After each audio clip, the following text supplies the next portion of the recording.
Hi guys, welcome to Cow Corner Cricket Cast. I'm your host Pratham. I'm joined by my mate Rohan, and finally, after months on end, we have returned to cricket's Carnival Festival, a tournament much loved, a tournament much maligned, but a tournament that's entertaining in parts regardless of your views. And Pratham is being a little bit long-winded here because he doesn't want to talk about how his team lost to my team. But Screw you, man. We still have the head-to-head record over you guys, so sure.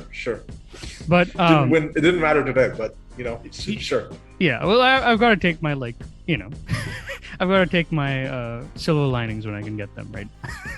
Yeah. Hey, after a long time, the IPL resumed, IPL 2021, with a match between the El Clasico contest in the IPL, that is to say, Mumbai Indians versus Chennai Super Kings. And today, with a very heavy heart on my end and a very light heart on Rowan's end, I gotta imagine, I have to announce that my team lost by about 20 runs. But the match itself, late in Dubai. Dubai can be an interesting venue for T20 contests. The pitches can often be a bit unpredictable as to what you can get. And today certainly was the case. The curators had tried to set up as much grass as they could, as much green live grass on the pitch as they could, to make sure the pitch was seamer and seamer friendly. Which, by the way, like as a CSK fan, when I saw that pitch, I was like, "Oh, we're gonna lose this match by a lot." Yeah, it didn't turn out like that, did it? Our seamers aren't that good. Their seamers are like the best in the world. Yeah, it's fine. We're probably gonna lose. Yeah, you look at our lineup. We've just got strugglers like Bumrah, Bolt, Mill, and you guys have got like legends like Lord Thakur, Deepak Chahar. No, but to be honest, guys, your lineup bowled better than ours, especially after the first four balls. Yeah. So, match started out kind of promisingly for us. At one stage, we had you guys 7 for 3, and that then became 24 for 4, which was actually 24 for 5 because Rayudu was injured in the middle of the spell. Yep. So half your lineup gone, 24 runs on the board. The pitch is green. Although, surprisingly, even though it was a green pitch, Ron, I have to mention, it didn't actually seem or didn't behave as much of a green top as you would expect it to. It was, if anything, it seems like it was dry in places, and that caused it to be the ball to stop off the pitch, right? On the bat. Which you see when Mumbai was batting.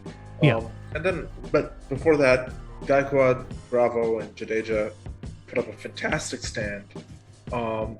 And then CSK does what CSK does when they have to control a game, where they have control over a game in particular, which is just not let the other team back into it. Yeah, Dhoni let his foot down for a large part during the game, and it showed. And our lack of experience, right? We didn't have Rohit today. We didn't have Hardik. As a caveat, this wasn't a full-strength Mumbai team because they didn't have their best batsman and their best all-rounder. Which is, valid, but and also their best power hitter. I know Pollard is up there as well, but Pandya is pretty much our best power hitter consistently for how big he can hit sixes at the death. But yeah, both of those weren't there, so there is a caveat there. But credit has to go to CSK, in particular Chahar producing a spell of real quality up front after a slightly indifferent first over, which we'll discuss a little bit later on.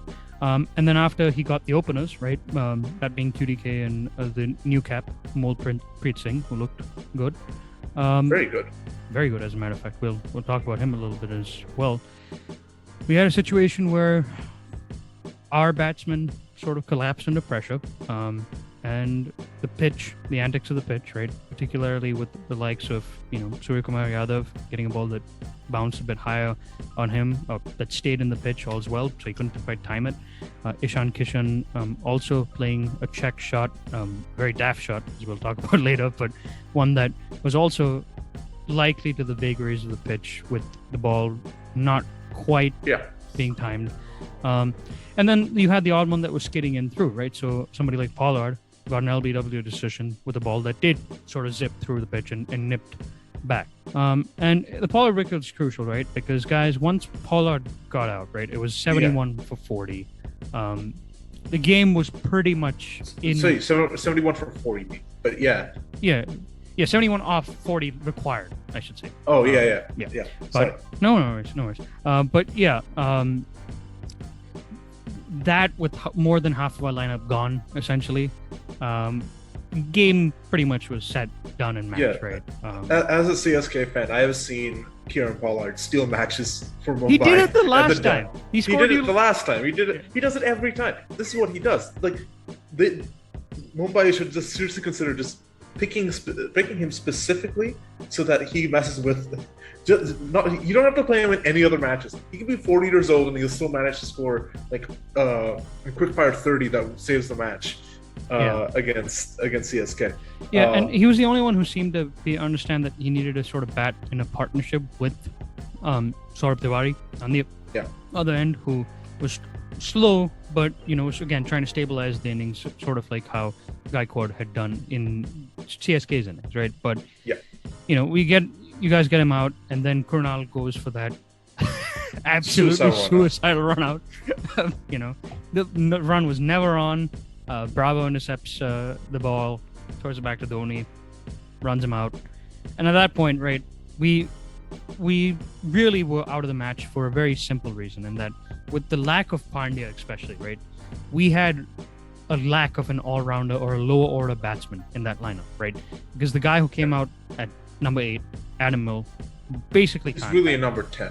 Yeah, he basically can't bat. I mean, he can hit occasionally he can like he did. He hit a huge 6 off Thakur, and that's because mainly he can hold a long handle and like swing, but he's not even a bowling all-rounder by any means, right? And so that always meant that with a target that was, by the time he came in, at over 2 runs and over a ball, right? Game 2 runs a ball. Yeah, you weren't chasing that down. So let's talk a little bit about specifics in the match, right? I think a lot of credit needs to go to the opening bowling from Mumbai. Yeah. First of all, that spell was fantastic from Bolt and Mill. It was very much a test match kind of spell, right? In they assessed the pitch was going to be receptive to them. Admittedly, not in the way that everybody was expecting, in that the pitch was going to be hard and have some pace and bounce and very large bounce, right? It was a pitch that was, if anything, it had some inconsistent bounce to it and the odd one that seeped and swung. But they understood their lengths really well. Bolt searched for the fuller length, and he bowled it largely, with the exception of the few shorter balls that he did to rough up Raina, who was notorious at being poor with the short ball, and got him out that way as well, with his feet being planted to the crease after peppering him with a bouncer. Mill understood that he could basically bowl a back of a length to good length on the surface, and he would get the odd one to do something, deviate in terms of movement, and he picked up wickets because of it, right? He got Dhoni in part because of that as well. So I mean, I thought it was just excellent bowling on their part. And then I think the thing that we have to talk about is the importance of the strategic timeout.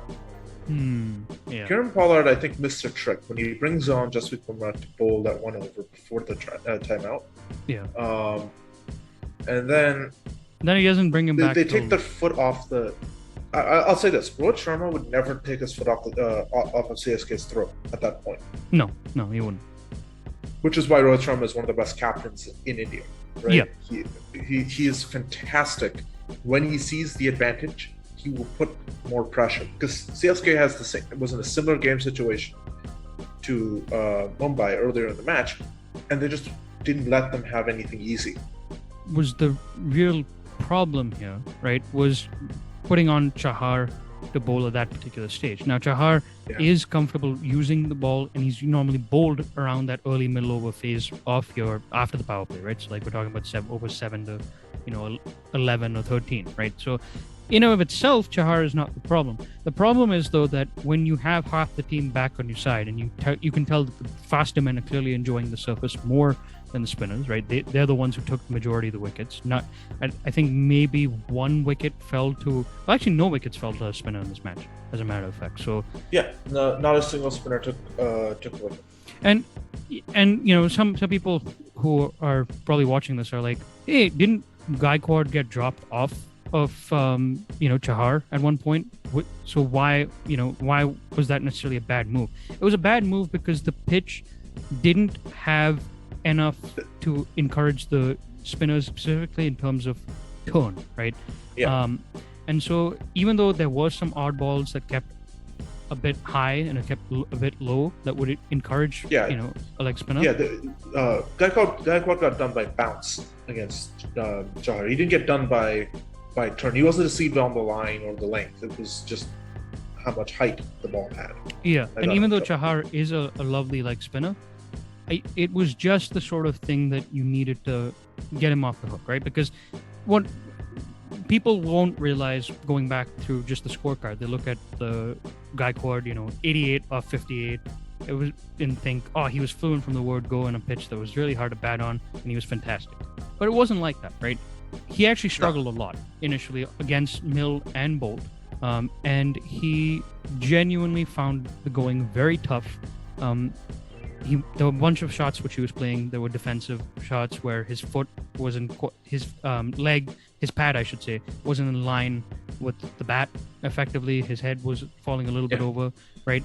So that especially on a pitch where the ball was keeping low and skidding a couple of times and inducking, right? You needed to keep one of those two bowlers on because Mill has more pace and can bowl better Yorkers. I'd actually bowled out Bolt in a 4-over spell because he didn't bowl well. Which by the way, Kane Williamson has done in limited or internationals. A lot of credit, I think, needs to go to Gaikwad, who, again, I have criticized on this channel. Personally, and I'm going to hold my hand up, right? I think off this innings, if he keeps this up for the rest of the IPL, he might have an option. He might be picked as sort of the substitute or the natural replacement for a Shikhar Dhawan in the T20 side at the very least, maybe even the 50-over side. And it's interesting you bring up Shikhar Dhawan in particular because, like Shikhar Dhawan, he has changed his game fundamentally to incorporate more elements of play or shot selection or stroke play on one side of the wicket, right? He's normally an offside player. That's what he effectively. And that's been his biggest issue, especially playing at places like the Chepauk, where the ball will turn and you need to be able to score on both sides of the wicket. Yeah, especially against spinners. There are times where he, in his first season, right, he was playing in the IPL. He looked good, but you could tell that was going to be a bit of a struggle, right? And even his early season was this season, right? That was an issue. But critically, the two things that he's done really well is he's improved his onside game against the spinners, where he can drive them comfortably, get down to his feet down to the pitch of the ball, and drive them on the onside, and capitalized on it. In fact, he went after the likes of Pandya, Krunal, that is, and then he also went after the likes of Chahar a little bit, even though Chahar was economical today. He neutralized the threat, but also he plays shots now that are aggressive, right? Genuinely aggressive against pacers to the onside. And the best example of it today was the shot that he played at the last ball of the innings, right? To Bumrah. Bumrah, he bowls a delivery that would have been a Yorker, right? If he played it off, later, if he hadn't gone his front foot across, it would have been a Yorker. That was what the length was. But he converted it into a full toss. This is, mind you, 140k delivery? Converts it into a full toss and sweeps it and hits it for like a 90 meter six. Amazing. The unsung hero of this match, Jadeja, who he probably won't get the credit he's due because he didn't score at 100 strike rate, but he played a critical role just stabilizing the innings, which is very important, in getting CSK back into a position in which they could begin properly batting and accelerating. And Dwayne Bravo, who's come back and decided that, you know what, I'm going to just hit everything for a boundary. Yeah, he was smoking it, man. And Mumbai lost the plot to him as well because they started bowling back of a length and short deliveries on this pitch, which actually set up nicely for him to deposit it. I remember one in particular delivery from Bolt, which kind of ruined the momentum of absolutely crushed every ball that came his way. Yeah, no, a 23 off 8 on this sort of wicket is priceless, guys. It really swung the momentum of the match definitively towards CSK, and gave them that belief that they can defend a target of 156. I think so. Yeah. He fantastic cameo from him as well. Let's come on to Mumbai's performance, right? Because I think Mumbai's performance more than anything else is indicative of a failure to recognize what worked in the CSK innings, and also a triumph for Dhoni's captaincy after a long while, right? So we look at the opening, we look at the openers, right? Quinton de Kock, what was frustrating to see as a Mumbai batsman, right, is he's the senior player now, right? And the reason why he's the senior player is because he knows that Rohit's out, right, who would be his opening partner. You've got a newish guy in Amolpreet Singh. Yes, he has good FC stats, but he doesn't have very good T20 stats. And so there is a question of how he would be able to cope with the environment. As it turns out, he did cope better than expected. But the point being, right, you have to play sensibly. And you knowing the way that Chennai struggled initially and how they built that innings to a crescendo in the end, right? You have to play the anchoring role in that situation, I think. And for him to get on a roll, I get that when you're a batsman, the adrenaline's pumping. You've hit a bunch of boundaries. He hit a bunch of boundaries, three in a row, effectively. And then he goes for... He gets trapped by an inducker, but his foot movement actually was to that ball, right? Was surprising because he looked like he was trying to go on the aggressive and essentially was surprised by one that swung in a bit, right? Yeah. And that's why in these sort of situations, right, you, as the opening batsman, right, who's a senior player, right, you have to just play with a little bit more restraint. But he didn't, and he was out for 17. I want to talk about Anmolpreet Singh, who was genuinely, Mumbai just needs to figure out a way to get him in the squad. Yeah, no, at this point, I mean, he looked calm, he looked composed. Yeah, and he just got undone by a very good ball. I mean, that's a very well disguised knuckleball, right? Like that no shame in getting out of it, right? From the Mumbai fans' perspective, I think he showed why he has those FC stats. He had a very proper technique. It reminds me of Rizwan in some ways, with that way that he drives, a very punchy, authoritative drive that's often towards long off. That sweep as well of bases. It looked a very quality class. He looked complete. He looked like a complete player. And honestly, moving onward to some of the other bats who played in the Mumbai Indians innings, Amolpreet Singh, on the basis of this season's evidence, right, might be a really good replacement to slot in for Ishan Kishan at number 4, right? Because Kishan played arguably the most disappointing and terrible shot in the match, right? Now, I get it. There was pressure that was mounting, right? You had 3 early wickets. Surya Kumar also went a bit of a wild stroke.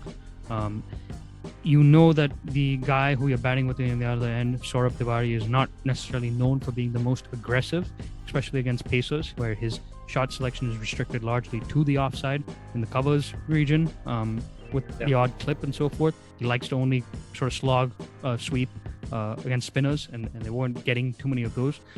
And I get that, he was after initial start, he was finally starting to find the middle of the bat, right?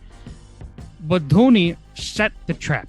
He recognized that both Kishan and Saurabh Tiwari, largely, when it comes to deliveries that are bowled at a fuller length, have only one shot, and that's through the covers, right? And so he packed the covers.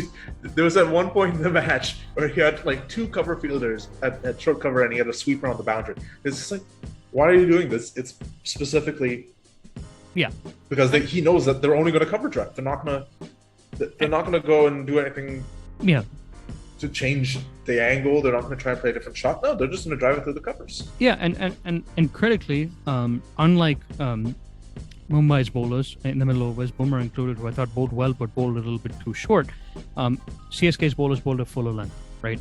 And they were slower as well, so it was hard to hit them, right? Like a guy like Kishan likes pace on the ball. Saurabh Tiwari, not so much, but he also likes pace on the ball, that's even at least, right? And so packing that sort of offside field, especially having that short cover in position, right? and getting somebody like Bravo who's bowling those variations and bowling from sort of to the left-hander from around the wicket and essentially forcing him to drive, right? It was a very cleverly executed strategy, but it was a pathetically dumb shot. I'm sorry, but it really was for Kishan, and to drive it in the air and chip into that cover fielder. Yeah. I also want to come into one other thing, is Kieran Pollard and Josh Hazelwood. Josh Hazelwood, I think, was brilliantly used by Dhoni today. Hazelwood had one job. He's in the squad to do one thing. Yeah. And one thing only: get rid of the opposition's key player. Yeah. And that's why they're paying him the money, because yeah. they know that he has this. He has the control. He has the swing. He can swing the ball both ways. He has enough. No, he doesn't swing it both ways. He has excellent bounce and he has solid pace. They know that if they give him the ball and tell him, "I want you to knock out Kieran Pollard," they can trust him to get Kieran Pollard, and that's what he did. He went after Kieran Pollard, got Kieran Pollard, and basically at that point knocked Mumbai's chances of winning way down, because they need Kieran Pollard to. Well, you guys need Kieran Pollard to win the match. Yeah, pretty much. No, it was critical, right? And again, Dhoni's captaincy there was so good, right? Because he set the field appropriately, tricked Pollard, especially with Bravo in the over before, who was bowling some deliveries that are moving and seaming away, right? Kept that offside field packed in, and then just had it for Pollard where the bowler of Hazelwood, right, who is that sort of line and length bowler who can get the ball to seam and swing both ways, but only just a little bit. He set it up, Pollard up essentially, to try to look for scoring runs on the offside, largely. And so when the inducker came in, his feet were planted on the crease. That pretty much covers our thoughts about this match, guys. We had a blast, as CSK we usually top the league. Mumbai is, I think, 6th. Thanks for rubbing it in, Ron. Thanks. Yeah, I think this is the one of very few times I get to rub this in. But no, we had a blast. We're going to be covering the next match, right? Which is KKR versus RCB. That's going to be fun. Which is I call it the meme derby. They're the two teams that don't know what they're doing the most. Usually, all of the time, despite having two international captains as the captains. Yeah, they don't know what they're doing. Usually, even though RCB's had a good season this year, this is true. But yeah, we're gonna be covering that. What this team is. Yeah, we're gonna be covering that. We're gonna have probably a really fun time with that. Hopefully, the match is close and tight as well. But yeah, we're gonna sign off on that note. Take care, guys. See ya.